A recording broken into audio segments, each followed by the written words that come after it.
ഇന്നത്തെ ശുഭചിന്തയിലേക്ക് ഏവർക്കും സ്വാഗതം. ഒരു ചെറിയ കഥ കേൾക്കാം. ഒരിക്കൽ പാൽ വിറ്റ് ഉപജീവനം കഴിച്ചിരുന്ന ഒരു മനുഷ്യൻ രാവിലെ പാൽ കച്ചവടത്തിന് ഇറങ്ങുവാൻ വേണ്ടി പാൽ കുപ്പിയിൽ നിറച്ചുകൊണ്ടിരിക്കുകയാണ്. ഓരോ കുപ്പിയിലും അയാൾ ഒരേ അളവിൽ വെള്ളം ചേർത്തുകൊണ്ടിരുന്നു. അങ്ങനെ പാൽ തയ്യാറാക്കുന്ന നേരത്ത് ഒരു മാലാഖ അയാൾക്ക് പ്രത്യക്ഷനായി. മാലാഖ ചോദിച്ചു, താങ്കൾ ഈ പാലിൽ വെള്ളം ചേർക്കുന്നതിനാണ്? അയാൾ പറഞ്ഞു, എനിക്ക് ഇത്രയും പാൽ മാത്രമേ ദിവസം കിട്ടുന്നുള്ളൂ. കുറച്ച് വെള്ളം കൂടി ചേർത്ത് അളവ് കൂട്ടിയെങ്കിൽ മാത്രമേ എനിക്ക് ജീവിക്കാനുള്ള പണം കിട്ടുകയുള്ളൂ.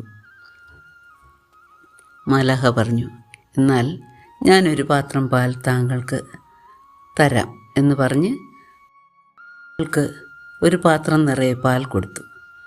പാൽ കിട്ടിയതിൽ സന്തോഷിച്ച് അയാൾ പിന്നെയും എന്തോ ആലോചിച്ച് നിൽക്കുന്ന കണ്ട് മാലാഖ ചോദിച്ചു, എന്തിനാണ് താങ്കൾ ഇനി ആലോചിച്ച് നിൽക്കുന്നത്? പാൽ ഇഷ്ടംപോലെ കിട്ടിയില്ലേ? ഉടൻ അയാൾ പറഞ്ഞു, ഇതിൽ ചേർക്കാൻ ഒരു പാത്രം വെള്ളം കൂടി തരുമോ എന്ന്. നോക്കൂ, എന്താണ് ഈ കഥ നമ്മെ പഠിപ്പിക്കുന്നത്? നിയന്ത്രിക്കാനാവാത്ത തഴക്കദോഷങ്ങളിൽ നിന്നാണ് തകർച്ച ആരംഭിക്കുന്നത്. താൽക്കാലികമായ സംതൃപ്തിക്ക് വേണ്ടിയോ നേട്ടങ്ങൾക്ക് വേണ്ടിയോ തുടങ്ങിയ ദുശീലങ്ങൾ പിന്നീട് ദിനചര്യയുടെ ഭാഗമായിട്ടങ്ങ് മാറും. ശ്രേഷ്ഠമായ മനസ്സിൽ നിന്ന് മാത്രമേ ശ്രേഷ്ഠമായ പ്രവൃത്തികൾ ഉണ്ടാവുകയുള്ളൂ. അതുകൊണ്ട് തിരുത്തേണ്ടത് ഉള്ളിൽ നിന്നാണ്.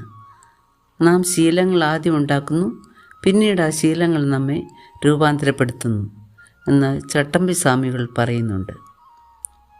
ഇത് വാസ്തവമല്ലേ?